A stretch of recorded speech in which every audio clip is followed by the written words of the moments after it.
When asked to think about the richest people ever to live, an African king from the 14th century isn't usually the first person that comes to mind. However, Mansa Musa, known for his economic contributions in Africa and the Middle East, as well as the spreading of Islam as a major religion, is believed to be the richest man to have ever lived, amassing more wealth in his lifetime than even Bill Gates and Andrew Carnegie combined. Mansa Musa held upwards of $400 billion because, by Mali decree, every piece of gold in the entire kingdom was Mansa Musa's in its entirety. But Mansa Musa wasn't just important because of his riches. What he did as king of the Mali Empire still impacts the way we live to this day, through his trip to Mecca and his interactions with the people both inside and outside of his empire. Mansa Musa changed Africa permanently.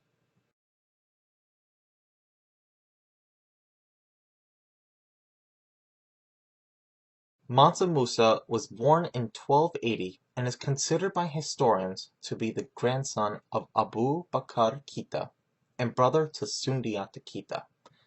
Mansa Musa's grandfather would have been the ninth Mansa, or king, of Mali. However, when he abdicated his throne in order to travel the seas, the throne was bestowed upon Mussa Keita, making him Mansa Musa in 1312. More than just a king, however, Mansa Musa was also a devout Muslim. He did not, however, force his religion upon other people, which meant he focused more on how he become a better Muslim, and because of that, he managed to spread Islam better than he would have had he forced it upon people, which is a major reason why Islam is now the second largest religion in the world, with 23% of the world practicing it. This is because he focused on how he could fulfill the five pillars of Islam, which are considered to be the five core tenets of the religion. Two of those five pillars, zakat and the Hajj, are what helped make Mansa Musa so influential. The pillar of zakat, the third pillar, is what guided Mansa Musa's contribution to the thousands of people he came into contact with. The Hajj, which is the last of the five pillars, and most important pillar when it comes to Mansa Musa, is a pilgrimage to the Makkah in Mecca, which is expected to be fulfilled by every Muslim at least once in his or her life, as long as they have the funds to do so. Mansa Musa is known for his pilgrimage to Mecca because of what he did on the way and how he did it. Mansa Musa departed on his Hajj in 1324 after taking many years to prepare. The pilgrimage consisted of over 3,000 miles to travel, including stops in many cities such as Walata, Cairo, and Medina.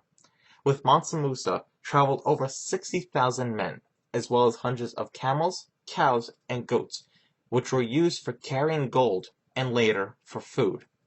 In total, he carried just shy of $600 million in gold bars. He started by traveling along the Niger River to Mima, to Gaza, and Tuat.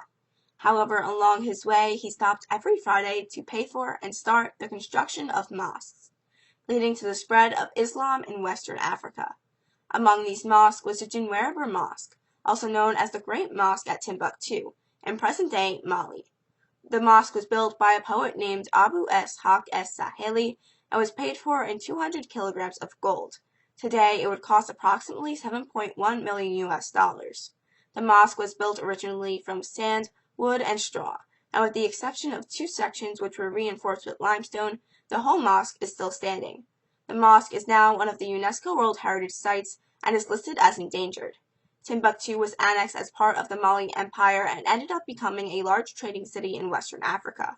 Because of the mosque he built there, causing more Muslims to reside in the city, more traders came into contact with Islam, thereby spreading Islam even more.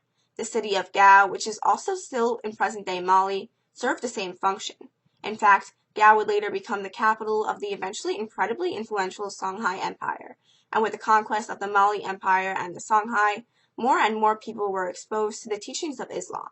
Timbuktu and Gao were often frequented by European traders who brought Islam back to Europe. Mansa Musa also spent 3 months traveling through the Sahara Desert, visiting the few trade cities that existed there and exchanging souvenirs. However, what he is most famed for is showering the poor with riches, following the zakat, or charity, pillar of Islam. In July of 1325, 8 months after he left Mali, Mansa Musa reached Cairo, Egypt. In Cairo, he visited the Sultan al-Nasir Muhammad and stayed there for several months. While there, he gave out literally millions of gold coins, which disrupted the local economy greatly. Not only did he give out money to Cairo's poor thanks to zakat, thus drastically altering the class system in Cairo, but he also spent tons of gold on food, housing, clothes, and the like for his entourage. Inflation ran rampant, and Cairo took decades to recover from this. This was the only time in history where one man controlled the price of gold in the Mediterranean. Al-Umari, a historian from the same time period and born in Damascus, visited Cairo 12 years after Mansa Musa's visit, and even then he noted the impacts of inflation were still apparent. Despite the inflation, however, Mansa Musa's stop in Cairo caused it to become the center of Islam, the spice trade, and, by 1340, was the biggest city west of China. Not only did Mansa Musa change the fundamentals of how society functioned in other nations outside of his own, but he changed the way government functioned in his own kingdom. Before Mansa Musa's rule, the people were often dissatisfied with the court's ruling. So when Mansa Musa revamped the judicial system and replaced old judges with new ones, his approval skyrocketed. Mansa Musa also divided up his empire into smaller provinces, which all had a general or other distinguished representative as their own version of governors, a governing technique which was very advanced for the time period. This system included many things we are accustomed to today, such as mayors and representatives for districts. Mansa Musa was a large supporter of education and universities. Mansa Musa himself founded and built the University of Sankore, which still stands today. Located in Timbuktu, it is still a place for learning about Islam and the culture of Africa. In the past, it was used as a school, but also has many other mosques, making it a place of learning and religious worship. Many of these advancements were adopted by other civilizations in Africa, the Middle East, and Europe, eventually spreading all the way to Asia. This is because Mansa Musa's travels to the Middle East and across North Africa sparked European interest in West Africa through word of mouth. His immense wealth and the money he gave out gave off the impression that Africa as a whole, a largely unexplored continent at that time period, was a rich continent full of gold, jewels, and empires.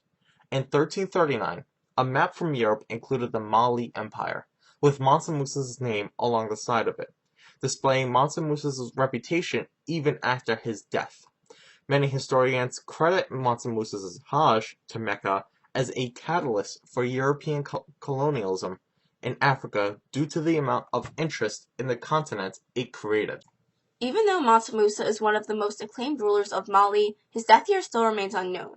Many historians speculate that he passed away in 1332 because his son, Mansa Magan, ruled from 1332 until 1336. However, there was a delegate sent to Algeria in 1337 to congratulate the country on conquest, but this delegate was supposedly sent by Mansa Musa, making his death highly debatable. Regardless of when he actually died, however, the fact still remains that Mansa Musa is, to this day, one of the most influential leaders of all time, even if inadvertently so. His exploration of areas in the world that had previously never before been visited by any Western African empire spread his culture, causing Europeans to colonize Africa. His encountering of thousands of people and hundreds of civilizations that had previously been unexposed to Islam helped spread it across the world. His exchanging of gold during his Hajj drastically altered local and regional economies, and was still felt decades later. While he may not always be remembered in history books, Mansa Musa, the richest man ever to live, has made the lives of everyone richer.